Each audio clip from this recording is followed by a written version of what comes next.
Hello students, today we are going to have a very small topic from the chapter Financial Statements of Sole Proprietorship. The topic is accounting treatment for bad debts, provision for bad debts and provision for discount on debtors. Generally बेटा हम लोग देखते हैं कि जब बच्चे इस bad dept provision for bad डेप्ट और provision for discount on debtors के टॉपिक को कर रहे होते हैं तो आई जनरली सीम्स कि बच्चे बड़े कंफ्यूज हो जाते हैं कि पता नहीं ये कैसा टॉपिक है, बट ये टॉपिक रियल में इतना मुश्किल नहीं है। बट एक बार ही बस अंडरस्टैंडिंग लेवल क्रिएट करना होता है, तो एक बार ही हम अच्छे से एफर्ट करते हैं कि किस तरह से हम इस टॉपिक को थोड़ा इजीली अंडरस्टैंड कर सकते हैं। Now please look at the board. अब आप बोर्ड पे देखें, आपको क्वेश्चन में यहां पर एक एक्सट्रैक्ट ऑफ ट्रायल बैलेंस मैंने गिवन है। यहां पर हमने एक एक्सट्रैक्ट ऑफ ट्रायल बैलेंस लिया है। इस एक्सट्रैक्ट ऑफ ट्रायल बैलेंस के अंदर हमारे पास पहली फिगर डेटर्स की है जिसकी वैल्यू 2,20,000 है। सेकंड वैल्यू हमारी बैड डेब्ट्स की है, जिस सेकंड फिगर हमारी बैड डेब्ट्स की है जिसकी वैल्यू 5,000 है, और थर्ड फिगर हमारी प्रोविजन फॉर बैड डेब्ट्स की है जिसकी वैल्यू 10,000 है। अब पहले हम इस एक्सट्रैक्ट ऑफ बैलेंस शीट को समझते हैं कि ये बैड डेब्ट्स और ये प्रोविजन फॉर बैड डेब्ट किस तरह से इस डेटर के साथ रिलेट कर रहे हैं। अब बात को ध्यान से सुनेंगे आप।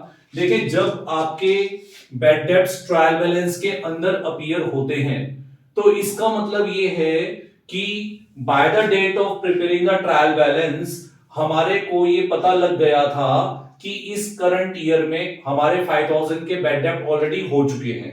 मींस अब आपको ये बात पता होगी कि जब ट्रायल बैलेंस बनाया जाता है तो it is the summarisation stage, and जब लेजर्स बनाए जाते हैं तो that is your classification stage. तो जब आपके बैड डेब्ट्स हुए होंगे 5,000 के, तो आपने अपने बैड डेब्ट्स अकाउंट लेजर में ओपन करा होगा, और बैड डेब्ट अकाउंट का जो बैलेंस है 5,000 वो आपने अपने लेजर से अपने ट्रायल बैलेंस के अंदर पोस्ट किया होगा। तो जब आपने बैड डेब्ट्स आपकी फॉर्म में इनकर हुए तो इस बैड डेब्ट को लेकर के आपने जर्नल एंट्री बनाई होगी, bad debts account debit to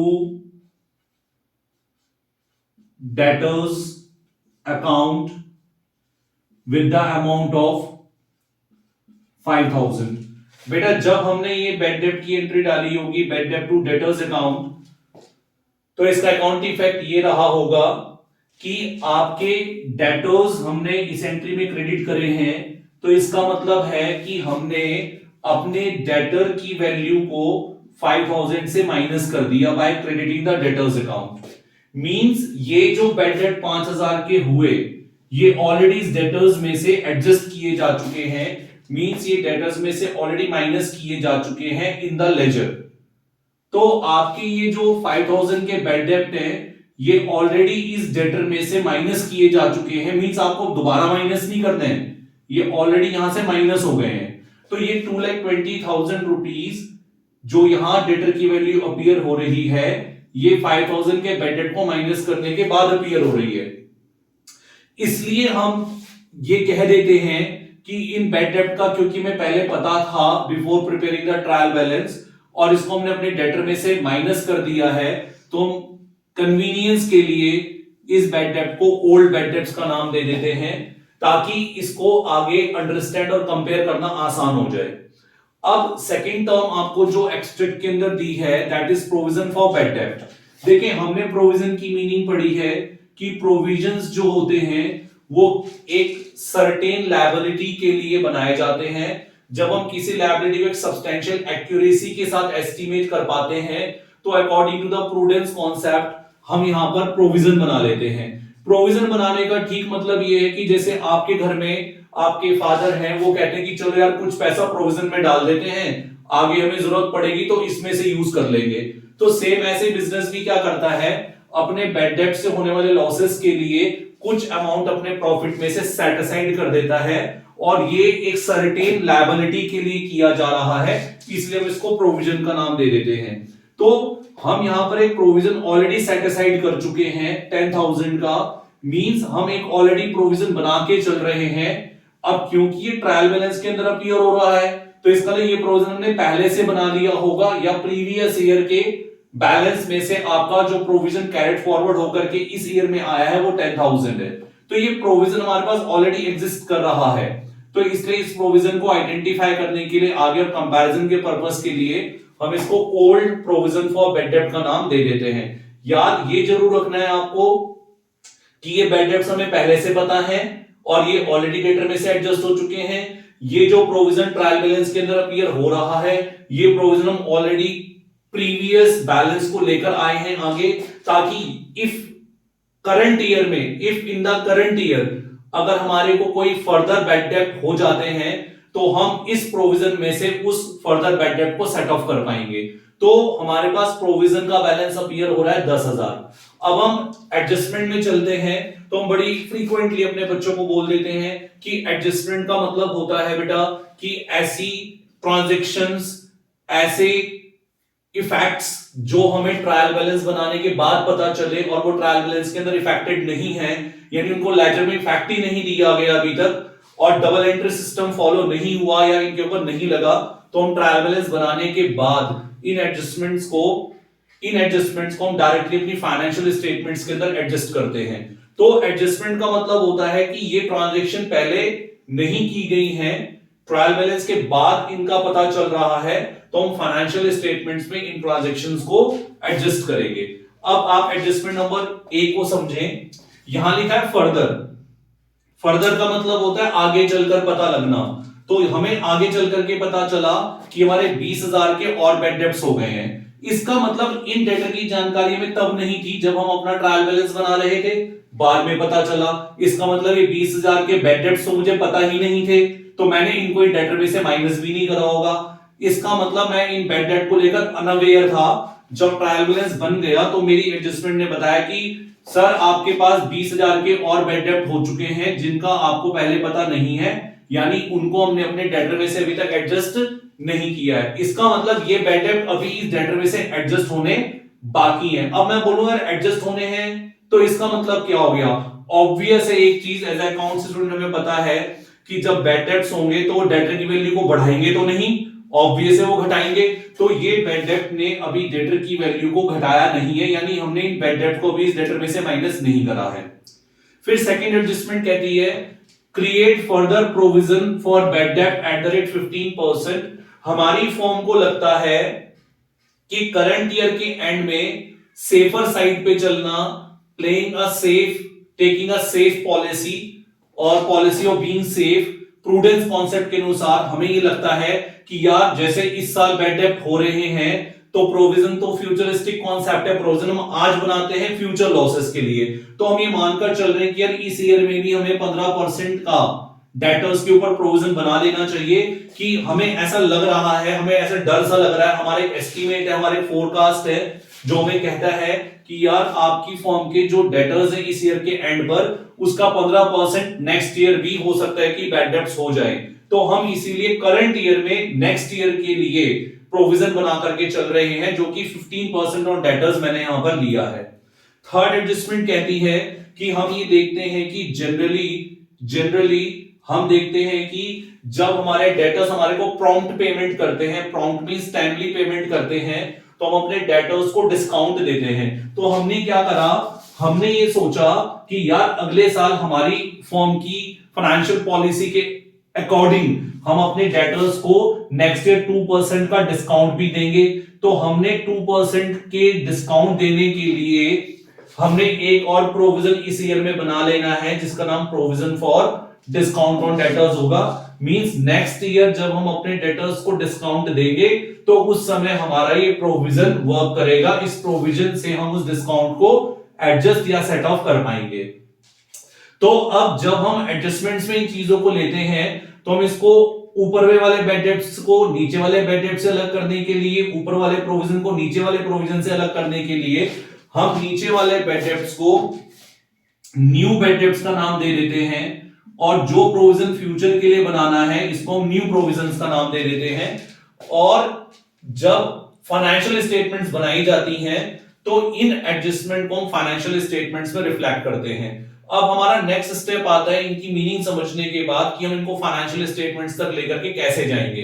इसका सबसे इंपॉर्टेंट और सबसे बेस्ट तरीका यह है कि जब भी आप कोई डेटर से related bad debt, provision for bad date और डिस्काउंट और डेटर्स की एडजस्टमेंट कर रहे हैं तो उस एडजस्टमेंट को पहले एसेट में यानी बैलेंस शीट के अंदर एसेट में रिफ्लेक्ट करना या दिखाना बेहतर ऑप्शन होगा, ताकि आपकी कैलकुलेशन वाला पार्ट आपको यहां पर समझ आ जाए। तो अब हम अपने आंसर को शुरू करेंगे।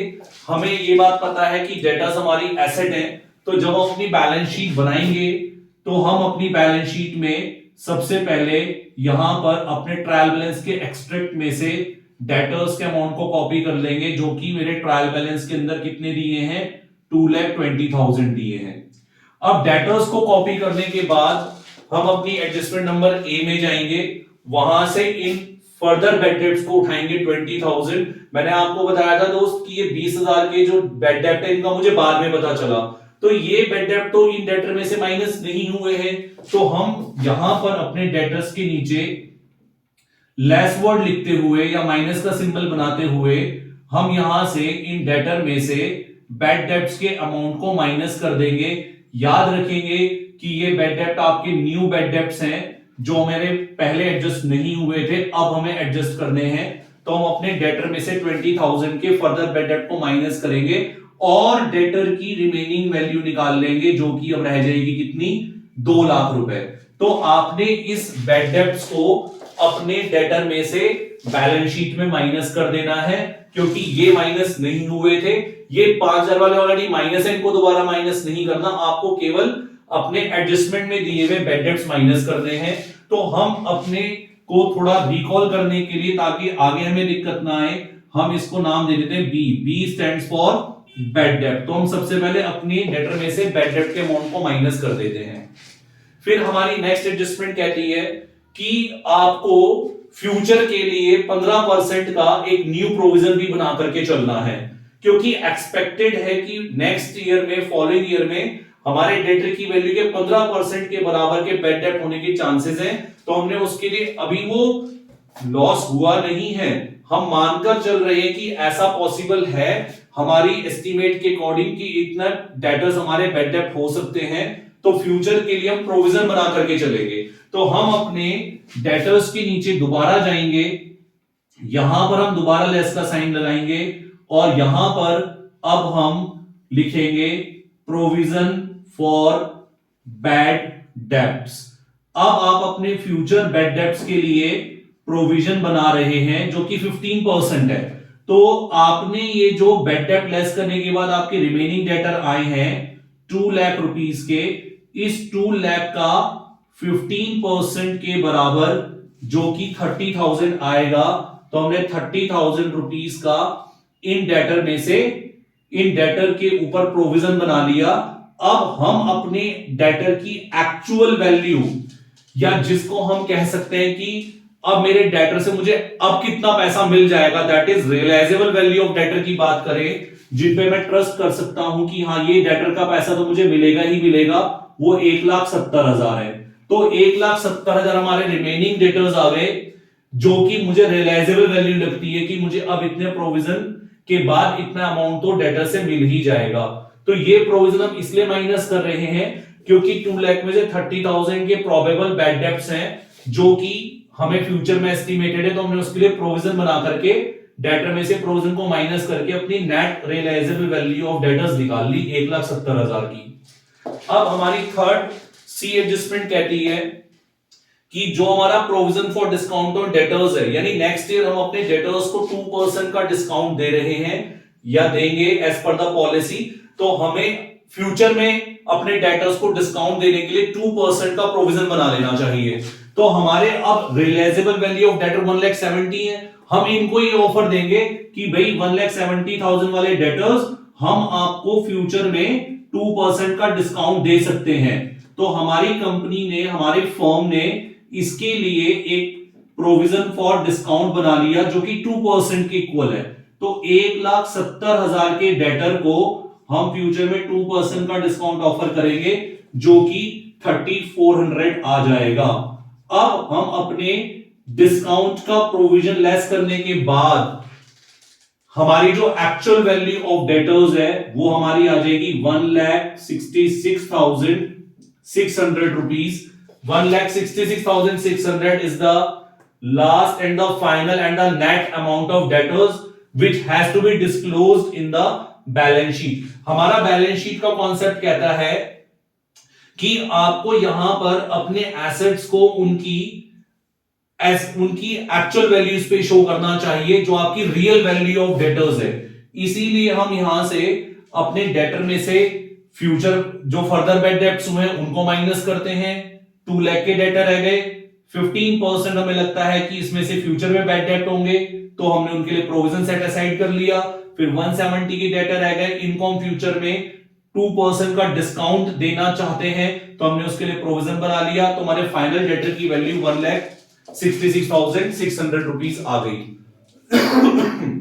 अब हम जब एडजस्टमेंट हम लोग अपनी बैलेंस शीट में कर लेते हैं तो आप सबको पता है कि फाइनेंशियल स्टेटमेंट्स के अंदर डुअल इफेक्ट होता है, किसी भी ट्रांजैक्शन का सिंगल इफेक्ट नहीं होता है. तो अब इन्हीं एडजस्टमेंट का सेकंड इफेक्ट हमने रिकॉर्ड करना है. तो इन एडजस्टमेंट का सेकंड इफेक्ट हम लोग प्रॉफिट एंड लॉस अकाउंट में रिकॉर्ड करते हैं. अब प्रॉफिट एंड लॉस अकाउंट में क्या अकाउंटिंग ट्रीटमेंट होगी इन एडजस्टमेंट की, प्लीज उनको ध्यान से सुने. आप अपने P&L अकाउंट का जब एक्सट्रैक्ट बनाएंगे तो उसमें सबसे पहले आप बैड डेब्ट्स लिखेंगे. ये बैड डेब्ट्स का वो अमाउंट है जो आपको ऑलरेडी ट्रायल बैलेंस में गिवन था, which was called as old bad debts. हमारे जो ओल्ड बैड डेब्ट्स थे उसका अमाउंट हमारा था कितना, 5,000. तो 5,000 के बैड डेब्ट हमारे पहले से चल रहे थे. P&L अकाउंट नॉमिनल अकाउंट है तो नॉमिनल अकाउंट कहता है कि आपको जो भी बैड डेब्ट से लॉस हो रहा है वो आपको P&L में डेबिट करना होगा. तो हमारा स्टार्टिंग पॉइंट जो होगा वो ओल्ड बैड डेब्ट्स होता है जब हम P&L को स्टार्ट करते हैं. अब हम P&L में आगे बैड डेब्ट लिखने के बाद यहां पर हम ऐड लिखते हैं और यहां पर आपने B के बाद जो P फॉर प्रोविजन बनाया था बैड डेब्ट्स के लिए, D for provision for discount बनाया था. अब आपने इन एडजस्टमेंट को यहां आकर ऐड करना है. देखिए यहां माइनस तो इसीलिए करा था क्योंकि डेटर की वैल्यू को माइनस करने जा रहे हैं, पर साइड बाय साइड ये मेरे लिए लॉसेस भी हैं. तो मैं यहां से इस बैड डेट को जो यहां से मैंने माइनस करा है इसको उठा करके मैं अपने बैड डेट के नीचे ओल्ड वाले के नीचे ऐड कर दूंगा. मैं यहां पर लिख दूंगा ऐड, या तो आप इसको न्यू बैड डेट्स के नाम से ऐड कर लीजिए या आप इसको फर्दर बैड डेट के नाम से ऐड कर लीजिए. आप यहां पर न्यू बैड डेट्स के नाम से ये 20,000 का अमाउंट ऊपर ऐड कर देंगे. अब आपका जो total amount of bad debt है जिसका आपको लॉस हो रहा है वो हो गया 25,000. मींस सिर्फ इतना करना है, जिन बैड डेट को आपने यहां पर माइनस करा है उनको ऊपर अपने बैड डेट के नीचे ले जाकर के आपको यहां पर ऐड करना है. तो आपके टोटल बैड डेट्स आ जाएंगे 25,000. और ये 20,000 के बैड डेट का डुअल इफेक्ट भी हो गया.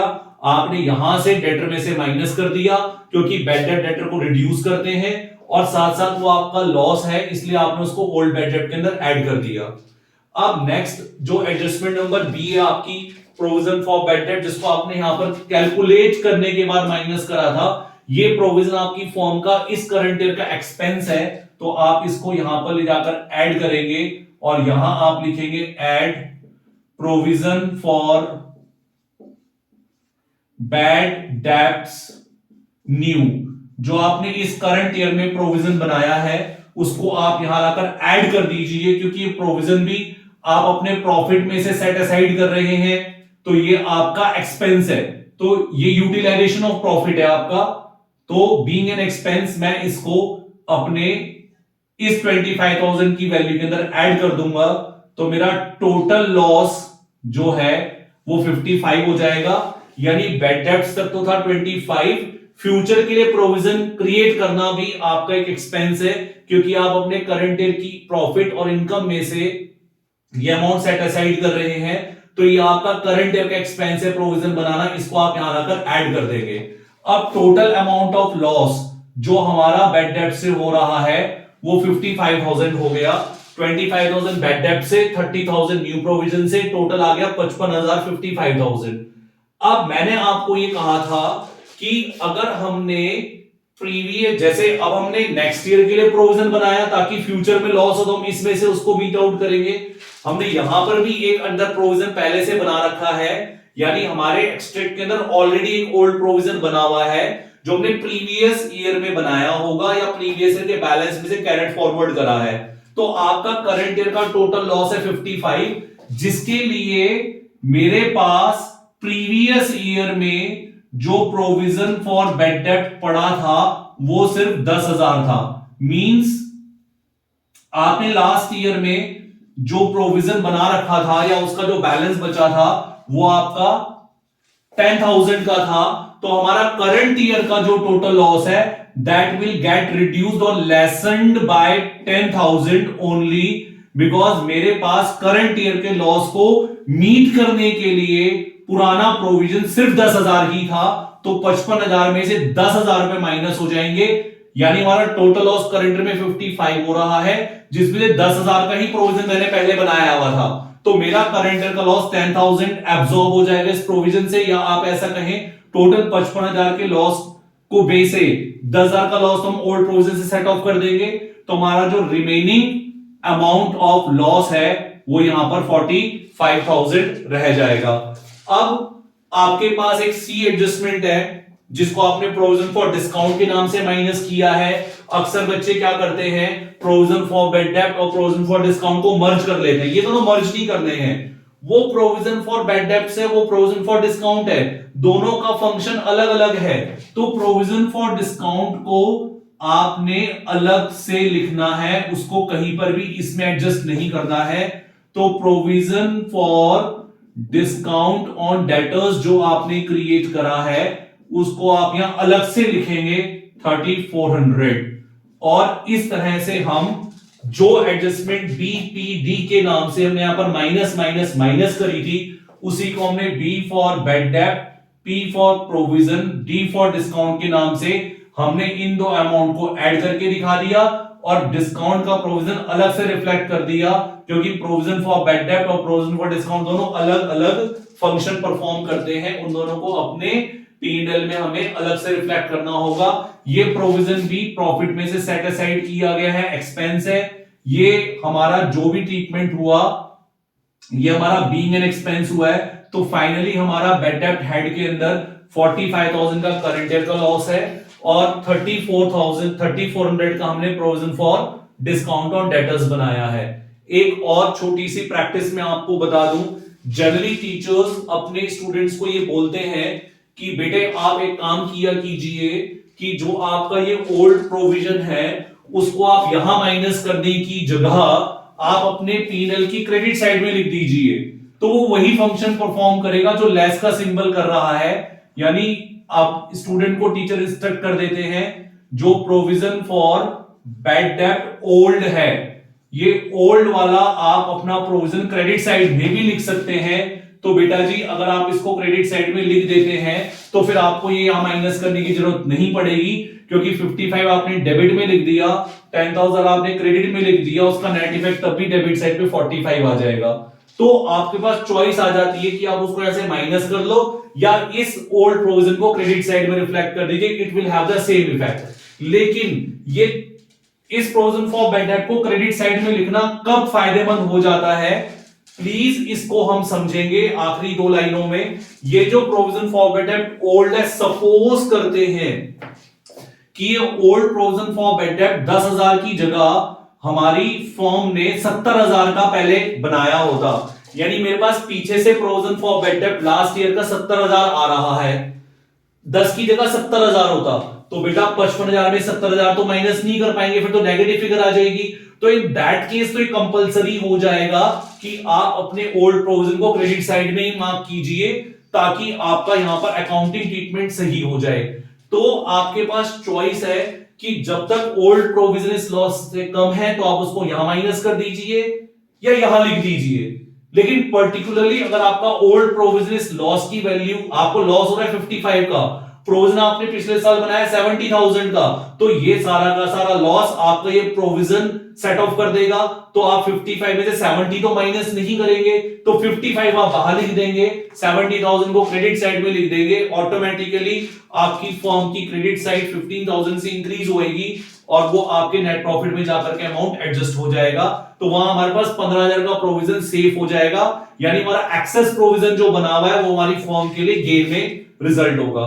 तो एक बार नट शेल में बात बता दें कि old provision for bad date को आप यहां से माइनस कीजिए अनटिल एंड अनलेस, जब तक ये ओल्ड प्रोविजन इस लॉस की वैल्यू से ज्यादा ना हो।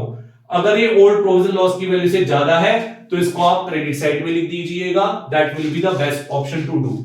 तो एक बार रिकैप करें, यहां बैड डेट जो एडजस्टमेंट में एडजस्टमेंट में फर्दर बैड डेट दिए हैं उनको यहां से माइनस कीजिए, बीइंग लॉस अपने ओल्ड बैड डेट में ऐड कीजिए। बी एडजस्टमेंट में प्रोविजन की परसेंटेज पढ़िए, डेटर में से रिमेनिंग डेटर के ऊपर क्रिएट कीजिए 15% प्रोविजन 30,000 का, यहां माइनस कीजिए, ऊपर ऐड कर दीजिए, फिर रिमेनिंग डेटर निकालिए, फिर उसमें थर्ड एडजस्टमेंट में जाए। अगर डिस्काउंट प्रोविजन बनाने को कहा है तो रिमेनिंग डेटर पे प्रोविजन फॉर डिस्काउंट बनाइए, यहां माइनस कीजिए, ऊपर अलग से रिफ्लेक्ट कीजिए, इसमें ऐड मत कीजिएगा। और फिर जो आपका ओल्ड प्रोविजन है उसको इस टोटल लॉस में से माइनस करके रिमेनिंग लॉस बाहर लिख दीजिए। और अगर आपका ओल्ड प्रोविजन आपके लॉस की वैल्यू से ज्यादा है तो ओल्ड प्रोविजन को आप क्रेडिट साइड में डाल दीजिए, तो आपका इस तरह से आंसर सॉल्व हो जाएगा। होपफुली आपको ये अकाउंटिंग ट्रीटमेंट समझ आई होगी।